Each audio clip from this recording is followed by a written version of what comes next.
I'm getting a lot of questions from you on my social feeds about vaccines, about testing. Let's get some answers from Dr. David Winter from Baylor Scott and White Health. Good morning to you. Good to see you. Good morning, Sonia. Always good to be with you. Thank you. So let's first talk about Johnson & Johnson. Promising, yes? You know, it's a good vaccine with two potential bonuses. It only takes one shot, and you can store it in a regular refrigerator, so not those super freezers that the other have. Now, it's hard to compare it to Pfizer and Moderna vaccines. The phase 3 trials and all those were done with different populations. But here's the bottom line. No one who got the J&J vaccine, no one 4 weeks out got severely sick, and no one required hospitalization. So it's a good vaccine, Sonia. Okay, I'm hearing from some people, do you need only one shot if you've had COVID before? Have you heard that? What do you say to that? Yeah, there's no good evidence for that. So we're still recommending 2 shots of Pfizer or 2 shots of Moderna if you get those 2 vaccines. Okay, also another big question here. Can you cross-pollinate if necessary? Meaning, if you got the Moderna shot first, can you go ahead and get Pfizer? Now, this is something we've been saying, no, you can't do that. Has that changed? Well, the active ingredients in both is exactly the same. It's just the capsule which is different. So theoretically, you could take the other one, but still the evidence is not out there. We haven't studied that. So if you can get the other one at all possible, you should do that. If not, perhaps it can be exchanged. There's no theoretical scientific reason that you could not do that. Yeah, and I guess that makes sense. It's the way that it's been studied that, you know, that's how the scientists want you to do it. Okay, from Amy, is it true that taste and smell loss is linked to zinc deficiency? No. The loss of taste and smell is because the coronavirus damages the nerves in your nose. Zinc has nothing to do with that. Okay, John is asking, can those who do get the second vaccine dose be asymptomatic carriers? So even if you get both doses, can you still be an asymptomatic carrier? That's a very important question. We know the vaccine prevents severe illness, prevents hospitalization. We don't know if it prevents transmission. Studies are going on right now, but if you've had 2 vaccines, you should still wear your mask, distance, and disinfect your hands.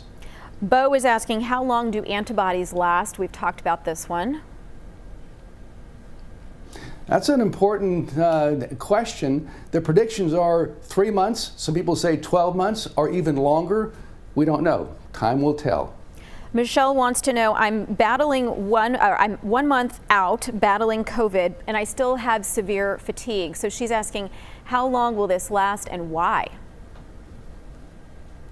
Boy, those are what we call the long haulers. We're seeing a small minority of folks that do that, and we don't know exactly what to do with those folks.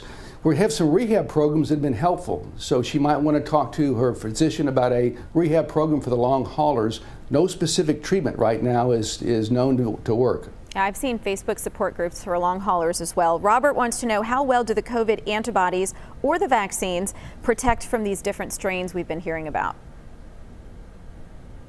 So far, they do protect against the different strains, but as Dr. Fauci just said, it's imperative we get rid of this virus because future variants, future mutations may not be quite as friendly with the vaccine. We need to get more people vaccinated. Kathleen's question, could the vaccine cause blood clots like the virus does? No, absolutely not. Okay, no evidence of that. Diego is asking, what are your thoughts on the Astrazeneca vaccine? We haven't talked much about this one. Yeah, it seemed like it's a good vaccine. It's similar to the J&J vaccine, although it's different. It requires 2 doses. Now, a German scientific advisory committee said they weren't going to approve it for folks over age 65, not because of the problem, because it hadn't been studied there. So more results need to be studied to see how well we're going to use this vaccine, but it should be a welcome addition once they get it perfected and studied well. Okay, Robert is asking a very common question. How long should you wait to get the vaccine after you've recovered from COVID? We know that if you've had COVID and recently got over it and get a vaccine, you're more likely to have a big reaction in your arm, maybe chills, fever, fatigue. So waiting longer may work. Some folks say go ahead and get it. Some doctors are saying you ought to wait 2 or 3 months. So the total answer to that still is not yet known. Olivia's asking, will vaccine be available to my Down syndrome son soon? You know, we hope so. That's in the 1B category, though there's still restrictions on folks less than age 16 with one vaccine less than age 18. So more studies to come out, but we hope those folks can also get it soon. Some of these are very specific. Dr. Winter, Jill is asking, any data on Bell's palsy or Guillain-Barré survivors who have had COVID or received vaccines? No, that's been studied pretty well, and we see Bell's palsy and Guillain-Barré in folks who've had the vaccine, had the illness, and folks that didn't. So no increase in those types of diseases. Okay, last one. Kim is asking, can COVID cause swollen lymph nodes?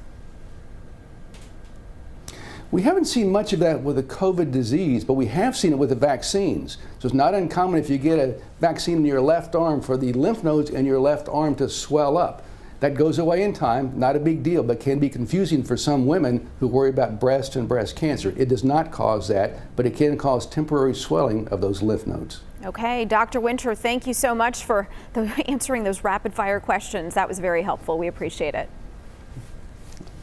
Lots of questions, lots of fun. Thank you, Sonia.